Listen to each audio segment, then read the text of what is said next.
We have a presentation tonight from Level G Parking Consultants, Jerry and Joseph, talking about meters and the effect that they'll have on the village, the pluses and the minuses. And Mr. Joseph, the stage is yours. Did you get your towel back?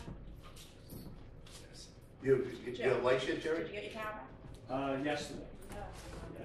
Let me ask you a question. 15 days. You're, does this at your business or at your home?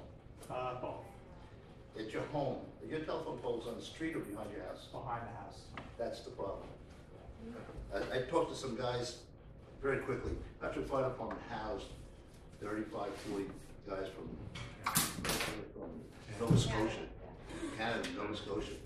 And they said they were working in Nassau County. The biggest problem they had were the poles behind the houses, because you couldn't get back there with a piece of equipment.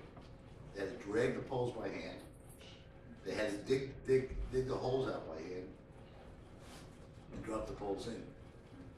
I think that's why our neighborhood was at the bottom of the list, because they could, access is easy when the poles are out on the street. So right. They don't have to get homeowner's permission. Did you have a pole down behind you or anything? No, we were pretty clean, but it's just. But connecting into you was probably down. Exactly. I was talking to these guys, and it was like a horror show. You guys in Nassau County, don't be up with the poles in your backyard. Very quickly, they said they went to one place, and 3 of the properties, out of the 4 properties, right on the corner of the property lines, each one of them had a shed. And on this side, there was a swimming pool. They were climbing over the sheds to get into the spot to dig the hole, to drop the pole in. And they had to bring it across the guy's pool. It was just, he said it was just crazy. Yeah, that's amazing. Yeah, it really is. But so you deserve it. Nassau County guys. Jesus. Okay. So I guess I'll talk about parking, and if you want to just kind of have an open dialogue, you can ask me any questions as I'm going through these topics. But it's something that we've discussed before, and I just want to kind of go through what the industry kind of sees as healthy parking environments, and how a healthy parking environment is good for a downtown, and just to kind of go over some history about parking on Long Island and what some of the other towns are doing as well. So I guess the first thing that's obvious about Patchogue is that you have an abundance of free parking, which is fantastic. But again, free parking is not free. You have over 2,000 parking spaces in the Central Business District. 350 are on the streets. 1,700 are in parking lots. In total, that's over 16 acres of parking that you have. So obviously, maintaining that 16 acres,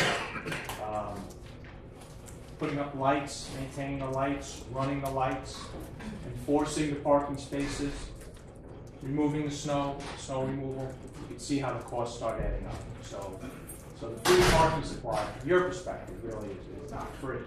There is a cost associated with providing that parking supply. In addition, Patchogue attracts a lot of visitors coming in from other towns. As a result, you have increased services that are associated with those visitors. Police, garbage, other services that are required to handle the additional visitors that are in town. So I'm gonna read through the villages and towns on Long Island that have parking meters, and you're gonna get to see kind of a common theme among them. These are downtowns that are active, very similar to Patchogue, that have a lot of visitors. So they've kind of seen that charging for parking is a way to get something back from the visitors, or to offset the cost of the expenses, the additional expenses associated with those visitors. So the towns are Huntington, Northport, Babylon, Port Jeff, Lindenhurst, Great Neck, Rockville Center, Mineola, Floral Park, Westbury, Roslyn, and Port Washington. I've lived on Long Island my whole life, and I've been to many of these towns, and I would say that that Patchogue has similar energy and feeling, and successful economically compared to these villages and towns. Just so you get an idea of what they generate in terms of parking income. They do, Babylon does about 1.1 million a year. Rockville Center does over 2.5 million a year in parking and fines that are associated with those parking systems. And I just want to share a small anecdote with you. I went down this road with the city of Long Beach probably about 2 years ago, and they were very interested in putting parking meters in. They had bad parking problems. They had problems with turnover in the West End and in the Central Business District. Again, Long Beach, like Patchogue, is an area where high influx of visitors in the evening hours. A lot of additional police required to police the areas where the restaurants and pubs are. And so the administration at the time was feeling that they were starting to feel the budget crunches coming, and knew and was interested in raising some additional revenue. Ultimately, they decided not to go with parking meters, and if you reading in the papers, they've undergone one of the largest tax increases in the area within the past 6 months.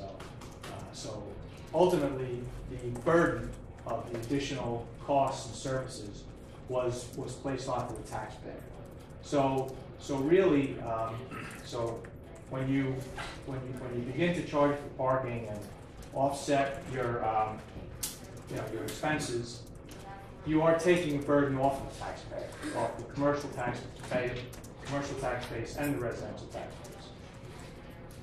base. Some of the other benefits are metered parking promotes customer parking, because you'll get a lot of the employees of the businesses out of spaces which are intended for shoppers and customers. It increases turnover of the spaces, makes parking available to more people, reduces double parking, which in turn improves traffic flow.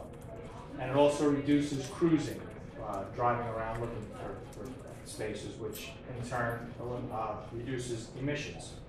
And it eliminates choking tires.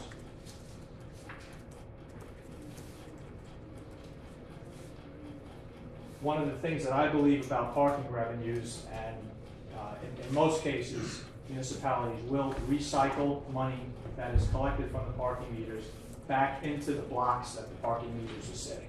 So they will use it to beautify the areas that the parking meters are serving. They'll be used to beautify parking lots and improve them, expand parking lots, and expand the parking supply where it's necessary. And again, it reduces the need for future tax increases. A preliminary program that has been discussed here in Patchogue, and which this is just kind of in broad terms, and we can always work through the details and the nits as we move forward. On street, we're looking at about 170 spaces on Main and South Ocean Avenue. We might want to include Railroad Avenue as well. We're not sure about that. We were talking about a variable rate structure where the rates could be 50 cents an hour during the day and then $1 an hour at night. Perhaps we might want to entertain kind of a one-size-fits-all, go to 75 cents an hour to avoid confusion at all times. That would be 25 cents for 20 minutes. For the on-street, meters would be in effect from noon until midnight. The noon starting time kind of gives local residents a chance to drop off their laundry, have a cup of coffee, meet with friends, have breakfast, do things in town, before the meters are in effect, and then the meters would become in effect at noon. Also on the list is the Church Street lot. As you know, we've been experiencing heavy parking demand in that lot, and again, a way to try to get back, recover some of that additional expense with all the influx of visitors in that area. I think that's a good play. That's a good lot to begin. Again, we could look at having free parking in that lot as it is today, all the way through till 5 o'clock, and maybe we can start charging at 5, perhaps from 5 to 8. How many spaces in that lot, Jerry? Excuse me, I'm sorry. How many spaces in that lot, do you know? Church Street lot is just over 200 spaces. So it could be 75 cents between 5 and 8 p.m. and then perhaps after 8 p.m. we can have a $4 or $5 flat fee. Again, employee parking in the village will remain free and abundant. There is an abundance of free parking and long-term parking available throughout the downtown. Free parking would be available still in the Oak Street lots, the lots along Terry Street, the lots on Lake Street, and even the lot up on Cadden. I've estimated that this preliminary parking program, with the rates described and the hours of operation, would generate about $500,000 in additional revenue for the village, possibly up to $700,000.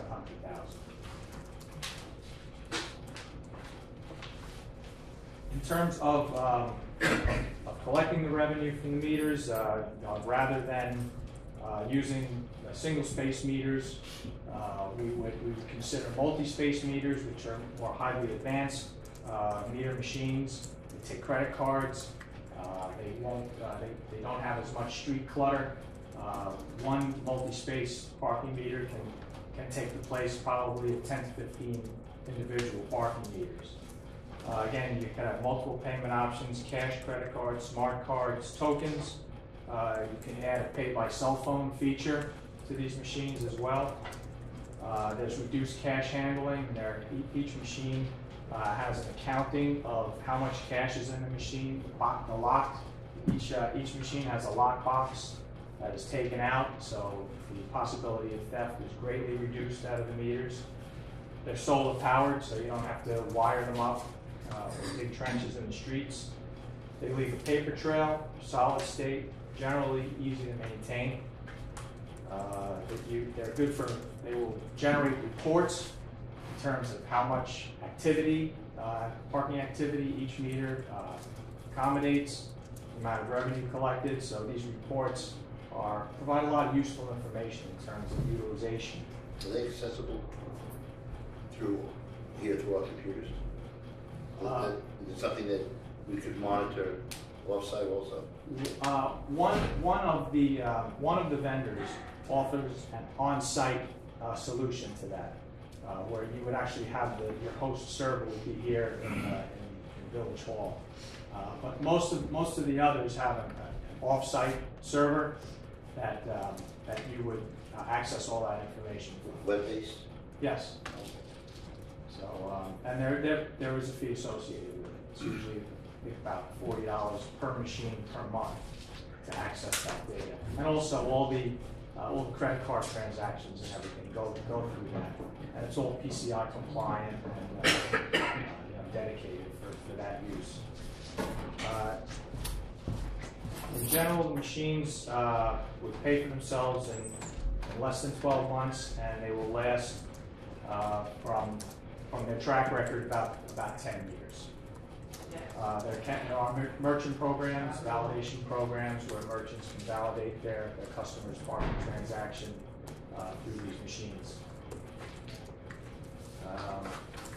We sent out some information to the major vendors, and we did get some responses, and I've summarized those responses on this handout.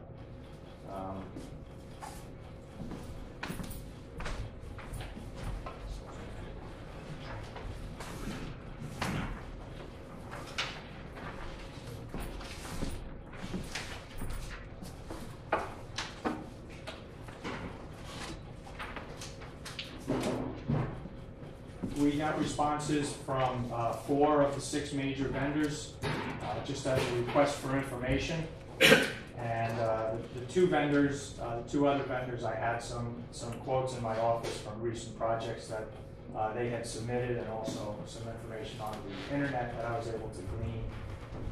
But you'll see from this little spreadsheet that the main player in the market is a company called Patchogue. They're a French company. They were formerly the Schlumberger Group, and they have 185,000 machines worldwide and over 20,000 in the United States. They have installations in Lynbrook, North Hempstead, East Rockaway, Rockville Center, Nyack, and New York City. So they have a heavy presence here in the area in terms of maintenance and service crews.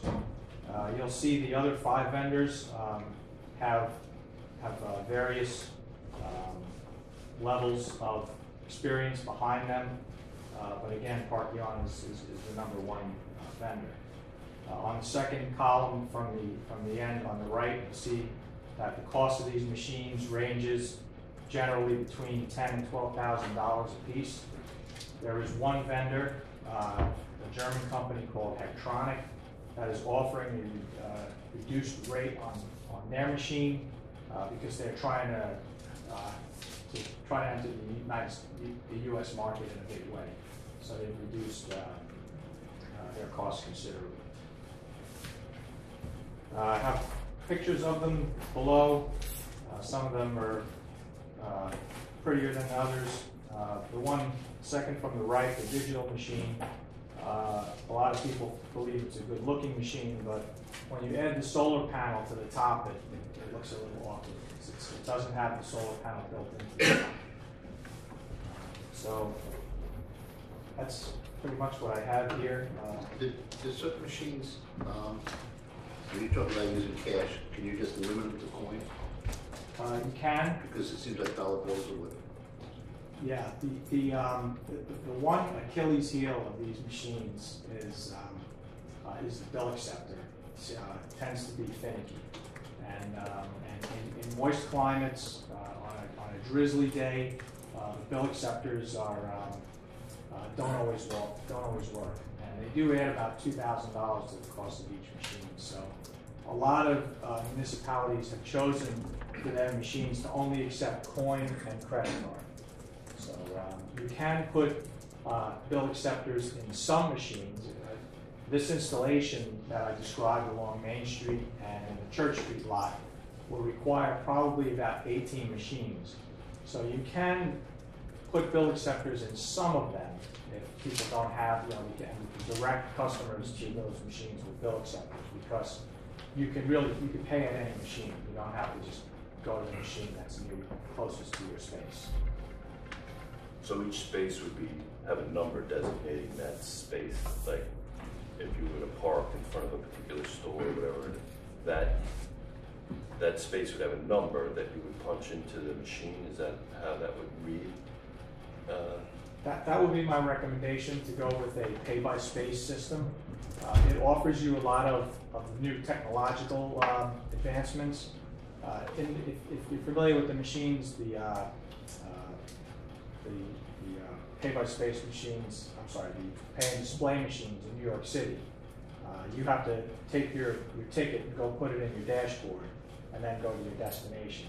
With pay-by-space, you go to the machine, you enter your space number, and then you proceed to your destination. What the advantage to that is that if you're having dinner in a restaurant and you see that your time is about to expire, there's technology where you could actually get on your cell phone and extend your parking fee through your cell phone. But you have a transaction number on that ticket that you're able to identify. If you just had a ticket that you placed on your dashboard, you don't have that opportunity. Also, a lot of the businesses in town will choose to open an account so they can extend their customers' time, or they could even pay for their customers' parking transaction, using a cell phone. So I would recommend pay-by-space, because it gives you the most opportunity to take advantage of the technology that's available. And Jerry, doesn't that make enforcement a bit more easier? It does, because because as part of the web hosting, the enforcement officer is able to download on a handheld computer all the spaces that are paid for and which ones are not. So, so he'll have he or she will have a depiction of a block sign, and it'll have red dots and green dots. And the green dots are parking spaces that are paid for, and the red dots are parking spaces that are not paid for. So if the officer passes a red dot space with a car parked in it, they know it's a violation. You can also have yellow dots where the expiration might have been between 0 and 10 minutes. And you can choose to say you have a 10-minute grace period, you won't ticket those cars.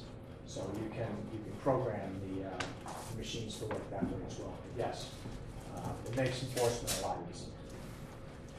Can you just, are you done with the presentation? Yes, yeah, we're just kind of in open dialogue, open Can you just discussion. go through the villages on Long Island again that have new parking? Sure. By the way, before I do that, I want to pass these out. These are pamphlets from the Village of Port Jefferson that anytime you do a new program, it's nice to. Sorry, I don't have too many, but Tom, I know you have one. Tom was at the same presentation. So. Excuse me, Dennis, you should get one of these. So there's a gale for that, yeah. But the villages are Port Jefferson, Huntington, Northport, Babylon, Port Jeff, Lindenhurst, Great Neck, Rockville Center, Mineola, Floral Park, Westbury, Roslyn, and Port Washington. Now those are the ones that have meters in their downtown. There are some additional towns that have meters or paid parking just at the train station, but I didn't include those. I just included the downtown districts where they have parking meters installed. None of those were incorporated villages. Yeah, I looked at what? All incorporated villages. All incorporated villages, and as I can see from the list, all have pretty vibrant retail, nightlife activity going on in the village. So people are coming there to shop and to eat and to do things. So the meters, in your opinion, have they chased people away? Yeah, in my 30 years in the business, I've never seen that a meter installation has hurt the economics of the downtown district. And in fact, there's never been a study to prove otherwise. Your 500,000 to 700,000 in additional revenue, that's just based on the 170 meters on Main Street in South Ocean and the proposed 200 spaces in the Church Street lot? That's correct. Yeah. So that's basically 200, 370 spaces. So we're generating that up to $700,000 by metering 370 spaces out of 2,000. That's correct. You know, one of the things that George Hogan and I talked a little bit about, and something suggested that he talked about, and something that we would consider here as a board, is we actually set up a parking commission where those funds are separated out and kept within that, whether it would be for the purchase of properties to expand parking, to do the repaving, to pay for the parking enforcement, but to keep that money within that downtown, within that parking. So I think a lot of people, what they look at and say, okay, oh, $700,000, now you're going to take it, it's going to go to the general fund and you're going to pay pension costs, you're going to pay. I think that we need to kind of take a look at it that way. So people are real secure that monies that are going in, especially the downtown businesses, the most affected by it, that those funds stay within. So something that we need to kind of discuss with internally here, but to put it on the table now, that's a sense that I have. I think that gives a comfort to both the businesses and the residents that the funds will be used for what the funds are, need to be used for. As we talk about this, Paul, I think we should under-promise and over-deliver. Let's talk about the low end number. Let's talk about the $500,000. Yeah. It works with the $500,000. It works a whole lot better than $750. Now that includes violations? Yes. Yes, yeah. What, out of that, what is the revenue from the meters themselves? The nickel lines and- Let's see.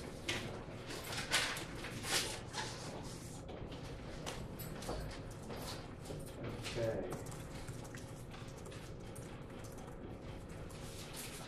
About 180 from the on-street meters. Yep. Another 120 plus for the Church Street lot, so 300, and another 200,000 in finance. Because the 300 from the meters themselves is the number. The other creates costs, you know, because there's a cost of court, there's a cost. So we'd have to separate out some of those things, but the actual funds and monies put into the meters, we really need to sit and talk about how we separate that out, because there are costs, other costs associated on the fine side, code enforcement, the cost of this room and the judge and the additional revenue and the additional costs that go along with that, so. Well, violations go into the general fund, right? At this point, Right. so that, separating them out would be difficult, but not separating out revenue, actual meter dollar revenue, it's pretty simple. Can you do that, Brian? Can you take what the violations and put it back into this parking commission? Sure. They have a calculation for what the violations were, they always divert those funds to specific fund within the general fund once it comes in. We just need to break down what enforcement costs, what court costs are, and make sure that we cover those, because there's no doubt the increase will put increased pressure on the court itself, and the hours put in, the times put in. In fact, if you see on here today, just on the side we'll get to it later, is hiring another full-time person for the courts as it is right now. We don't know whether that will happen as you put increased pressure. And this new high-tech parking meter system, it doesn't mean now we have to hire another person for parking violations, because this is a much quicker way to enforce than chalking tires and going back and forth. So I think, on a personnel level, I think we can save money on that level too. Definitely can move that person's hours anyway. Yeah. How many units were you looking would serve the spaces that you want to meter? How many? Is it I estimated 18, yeah. And So is it 18 units or 18 spaces per unit? No, 18 Physical meters. devices? Yeah. Okay. Just want to make sure. and then right now we have somebody that, what's the shift of Deidre?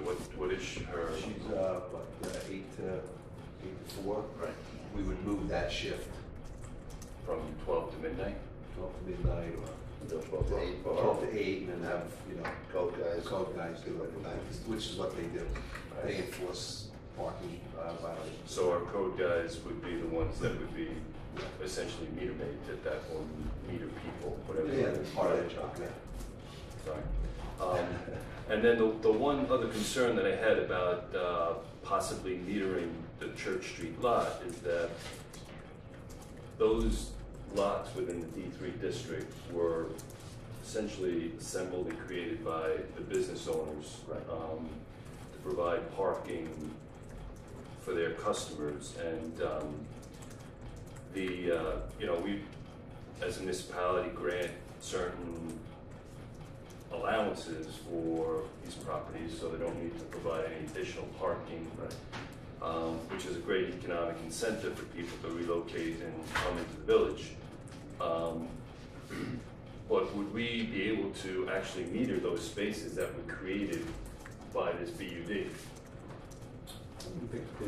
I'd have to look at the original enactment of the business district parking district regulation, but I wouldn't suspect that I would suspect they probably reserve their ability to do that. So I don't recall us ever metering those lots in the past, so I'm just Not curious if that's something that we would be able to do under that original agreement that I guess it was back in the sixties. Patty, if you could pull that document, I'll take a look at it. And you had made a couple other references to Babylon and Rockville Center and the revenue that they generate. Do you know how many spaces that they meter to generate that amount of revenue? Some of the Babylon is skewered, as is Rockville Center by the train station. Trains, a lot of those. That are includes the Train train stations. stations. Jerry, do you have like an average revenue generated by metering? It really depends on, you know, the amount that you're charging, so. Okay, obviously. You know, 50 cents to $1.50 an hour is the going rate in the New York metropolitan area.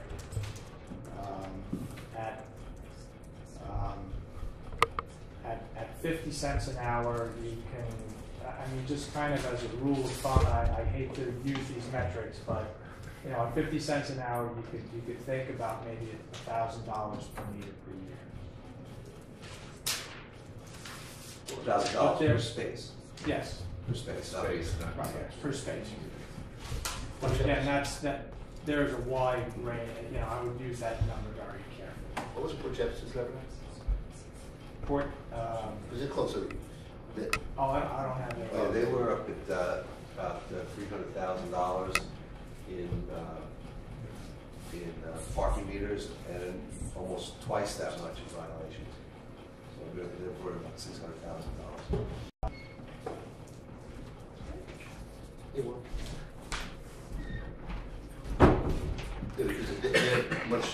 Because they're more similar to us than not, and what they did is they went from the inside out, in terms of they don't have any meters on the street, they have everything in the parking lots. Right, they left their on-street parking free. And in my opinion, it's created a lot of problems for them. That's why their violation income is so high, because everyone wants to park on the street because it's free. They don't, you know, but people who go there realize there's not going to be any places to find parking on the streets. Just go into the lot and pay. Correct. And the people that cruise around and around and around looking for spaces on the streets end up wasting time, creating traffic. And then, of course, you have to enforce those spaces heavily because there's such a high demand for it. So that's why their violation income is so high. And they have to drop tires, and it's kind of a very kind of aggressive enforcement effort on the streets there. So it's better to have balance if you have meters on the street. If you're only going to have them in one place, it would be better to have them on the streets. But it's also good to have them in streets and the lots to create balance. You don't want them competing off each other. You see, first also I look at, you know, the revenue the revenue will allow us to expand our lots and give us the funds that we need to purchase properties and to create more parking because we are tight. And let those funds come from others, people other than the residents, because the residents will be free parking for residents. If you have a resident sticker, you'll have free parking. So residents will be taken care of. They can park wherever they want to park, whether it be on the street or in the lot. And it's just for those people that come in. And I guess I look at it too as I've gone to dinner in so many places and paid up to $20 if you're in the city. If you're around out here, you pay some parking. I don't know where you're staying in this city.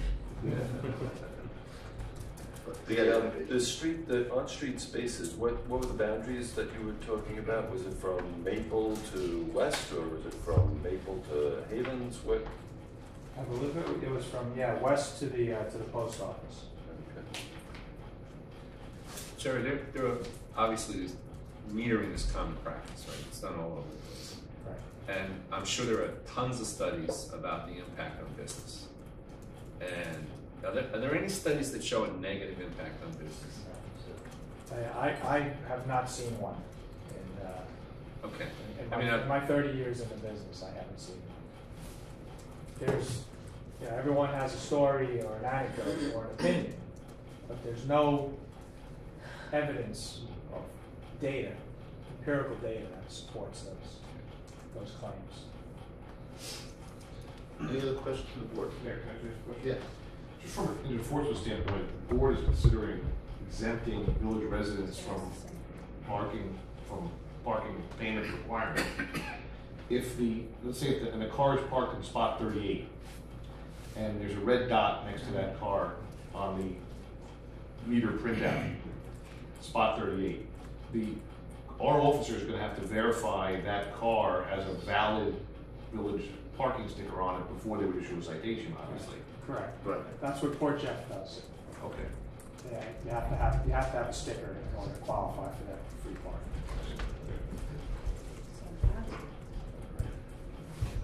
Any other questions by the board? Any questions from Mr. Gios of the public? Yes? What is the actual cost per month? You said $40. Are there is that including credit card processing fees, or is that not included in that $40 per machine?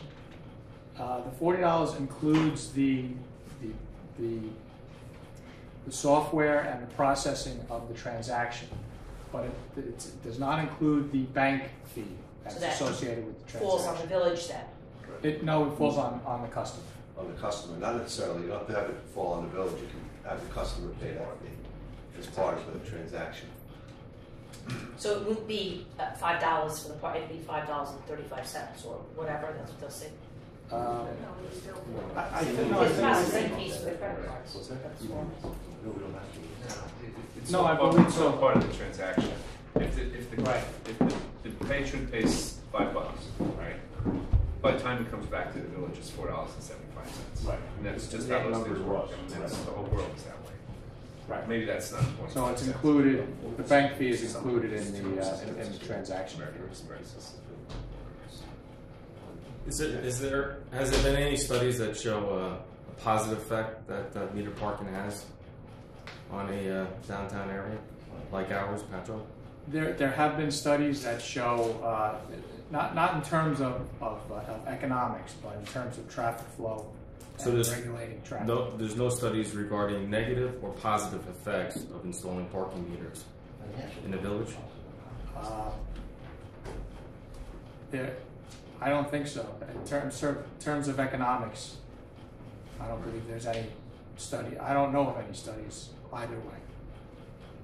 Well, I think if I can join in on that conversation, I think what it does is it creates a turnover in parking. If you look at Main Street right now, and any business owner who follows the rules of not parking on Main Street, they'll tell you that there are a great many cars. What percentage, Jerry? I think you guys studied. What percentage of cars are parked more than 2 hours on Main Street? Over 20%. Over 20%. So that's over 20%. That's the guy who's driving down the street, finds a parking space, and he's going to stay there maybe for 8 hours. He could be a store owner. So what it does is it's the guy who's driving down the street, wants to stop at Del Fiore for lunch. He drives down Main Street. There's no spaces because the spaces aren't turning over. So I think it does have an economic impact on business on Main Street because it does create that turnover in your primary spots. And if those spots are filled with store owners or people who aren't shopping, it's not making any money. And if that space is generating $1,000 a year in revenue, if it's a store owner parking there, it's generating $0 in revenue. Now, I said this to Jerry, and I had heard this at a hearing many, many years ago. The average space in the core business district is worth about $250,000 a year in revenue to the downtown. So as Jack said, if somebody plants themselves there every day and picks up a spot and moves themselves around and denies a retail customer the opportunity to purchase, like, you know, a lot of purchases are spur of the moment, like Jack said, was to Del Fiore's, to stop in a Colony shop. They're driving down and they see, oh, children's store, I gotta get something. They can't find a space immediately. Many times, oh, I'm on my way home in Sable, I'll stop at so-and-so's, babies on us. So, and I don't know how true that number is. Again, it's something that has struck me and stayed with me from years gone by when this whole big discussion of parking meters started probably in the mid-90s. That's a mid-90s number. 250. So, and again, we're at the cusp of beginning to change as a community. We don't have as much retail as we did back at that time. The Squeezy's gone, and the print shop and serving straight retail, but they still are dollar generators. Those spaces create money, you know. And What- parking on Main Street. What's to prevent a village resident permit holder from not parking 8 hours in a spot that's going to be exempt from them parking there? 2 hour rules. 2 hour rules. So how do you? I guess you'd be chalking tires again for the resident. For the resident. Yeah, fire truck, but it wouldn't be that one of those things. So right now we're getting the turnover on Main Street due to the fact of the 2 hour rule. We don't have turnover on Main Street. Okay. That's the problem. You know, we enforce it, but, you know, and I think, I don't know, Gail's gone? Okay. You know, Gail can attest to the fact that the biggest culprits are the store owners who park there all day. Because that, you know, the reason I asked about the economic conditions or studies is you have businesses that are just office-based business or businesses that employ a daytime, maybe clerical, you know, office crowd.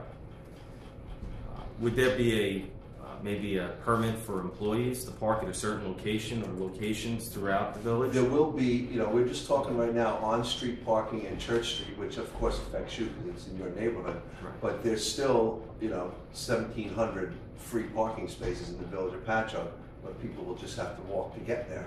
Right. That's, you know, and I think one of the misconceptions here is that we're charging people to park in the village of Patchogue. There will be 1,700 free parking spaces in the village. So if you really don't want to pay for parking, you park behind Terry Street or you park behind Oak Street and you walk to where you have to go. And frankly, employees should not be parking in the prime parking spaces. They should be parking furthest away. Now, when I worked at Sweezy's in the 70s, they made a point of making sure people didn't park in the prime parking spaces. I, for one, went to work one day and was going to be late, and I parked in the Lake Street parking lot, and I would say within 15 minutes, a security guy came to me and said I had to move my car because I was parked in that space. I mean, it's for security reasons and, you know, parking. But there's going to be ample enough free parking in the village for people. Can I just ask a question? I guess it's also to consider is that even if you feed the meter, you're limited to 2 hours. Because Brian just mentioned something that, you know, if a resident parks in a spot, he's limited to 2 hours. But if you're there, That's a discussion. Yeah, it's one of the things that we talked about. Jerry recommended is that, say after 7 o'clock at night or after 6 o'clock at night, you $5 for the whole night. So if somebody's going to dinner or they're going to a show, you put $5 in the meter and you get out 5 the next So morning. the 2 hours would be for the daytime. For the daytime. Yeah. Also, Jerry said you can kind of re-up, you know, after 2 hours, or when your phone, get 2 more hours. But if you can re-up, then what stops the village Yeah. resident with the sticker from Well, he's not staying there all gonna day? use a meter at all. He's just But gonna have to this- stick with them. Just, I think what we all have to understand is that the whole system has to be kind of Vetted. figured out, vetted out. Sit you with know? the, sit with the chambers, sit with the. Yeah. I mean, there's so many different options you can do here. We have to sit down with other municipalities, see how they really, you know, how they do their programs. But, you know, we want to be able to give the residents the opportunity to, you know, not have to pay for parking. You know, and it's a practical side of this one, you know.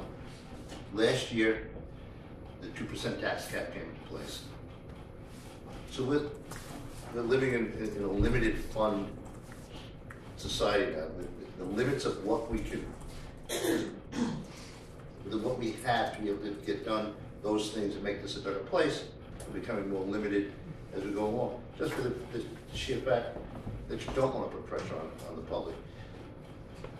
The resident of the village of Patchogue pay for parking lots that are in the downtown. They have to raise taxes because you need to bring on another parking meter officer because of chalking tires. That's a $70,000, $80,000 deal. So the revenue that we get from this is something that offsets a cost that would have to go back to the resident taxpayer, and not only the commercial taxpayer. And the resident taxpayer shouldn't have to have that obligation. It should be borne by the user and be supported by the commercial tenants. But we need to keep that in mind, George. How do you mark the space? Put a sign in the space? How do you know what space it is? There'll be a number on each one of the spaces. Does it need a sign, or you can write it on the It's usually on the pavement. On the pavement. Yeah. just write it on the So page? like we do in a railroad lot. The railroad lot is set up that way. You know, but I think that having as many options as we do, we just need to put this out and let people understand this is where we're looking to move. And all of the units are about 11,000 apiece, so you're looking at $180,000, $191,000. Thereabouts on that. I would budget Almost $200,000. $200,000. Yeah, that's for the units and the software that goes along with it, and what's the? Yeah, that's installed. That's installed. So, Yeah. and then the All in cost. so this is software for the officer to have on his smartphone or his laptop. That's all included. All that those dollars are included. Yes. So you got $800 a month for it, right? $40 a year. Right. There was a monthly charge associated with the back office function. For each meter? Yeah. $40. 18? So would it be all money collected minus fines would be set aside and just used for improvement in the parking? Right. Yes. And some District or- violation money, right? Yeah. So would you, Violation money after expenses from the court? Is that how it works? so would you make I guess a sinking fund or a fund strictly? Yeah, we look to put up, I'd have to talk to Ronnie and Annie as to how we do that. Because there's sometimes you can do a dedicated fund and other times you can't. But we would create a budget that was driven by the revenue of the meters. And then that budget, those numbers and those dollars would be directed into that budget line.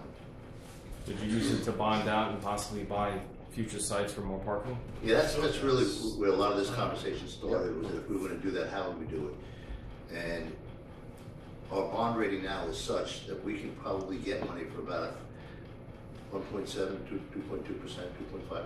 Well, if it's a revenue bond, wouldn't they look more at the revenue necessary than the general obligation of the municipality, or? Yeah, Yeah, only the revenue bond. right. That's the essence of the revenue bond, that's what it is. Yeah. The rates are similar though. Yeah, so 6 and 1/2, whether we do it as a general obligation bond or a revenue bond. See, well, that would depend Revenue also bond if there were backed other by different the bonds. Right. Guaranteed by the village. Yeah, because one of the things we look at would be the bonding. Is, are there other things that we would bond at the same time? Do we need another vehicle? Do we need something else? So you package them all together. If you package them together, then you can't do it as a revenue. It's got to be a general obligation. But that's something that we look at sooner than later, but down the road. That's what is the most effective and efficient way to do this. But thank you very much. Thank you.